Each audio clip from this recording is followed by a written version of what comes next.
This is Michael from the Logo Package, and today I wanted to talk to you about why we sometimes can't seem to get our hex codes and our RGB colors to match up perfectly with our CMYK mixes. Sometimes we enter a hex and it gives us a different CMYK value than we were expecting, and sometimes we enter a CMYK value and we end up with a different hex than we were expecting. So let me show you how this plays out in Logo Package Swatch. I have this hibiscus color here, and my document color mode is currently in RGB. So if I go to add selected colors and add this color, then if we open it up, what we will see is we have a hex, an RGB, and a CMYK value. Now, if I change the document color mode by going to File, Document Color Mode, CMYK color, and I select this color again and click Add Selected Colors, you'll see that we get an entirely different color. The hex value is different and the CMYK value remains the same.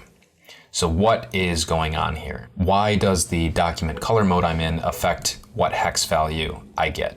Shouldn't it always be the same? Shouldn't this be a one-to-one relationship? This chart shows that the CMYK color gamut, meaning all of the colors that are possible to generate by mixing inks on a substrate like paper, the ink colors cyan, magenta, yellow, and black, when combined, can only form so many colors.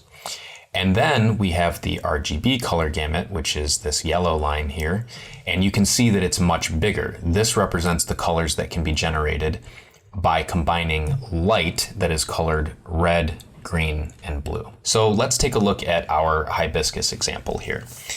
When we were in the CMYK document color mode, we were within this range, the range of this blue field. And that range is also inside of the RGB color gamut.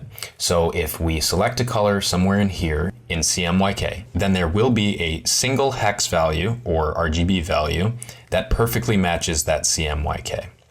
But the moment that we switch to RGB color mode and set that color, we could be dealing with any one of these colors way out here in the RGB color gamut. So that means that there are so many more colors in RGB that could equal this hibiscus color when converted to CMYK. And then it becomes a one CMYK to many possible RGB values.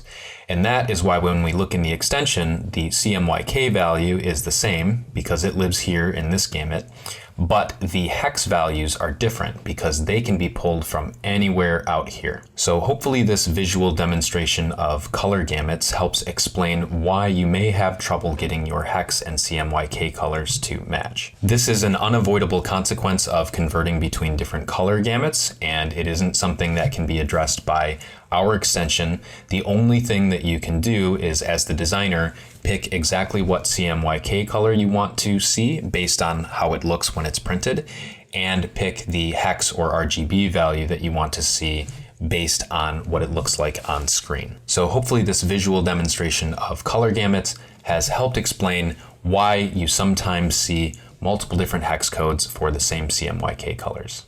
Thanks for watching.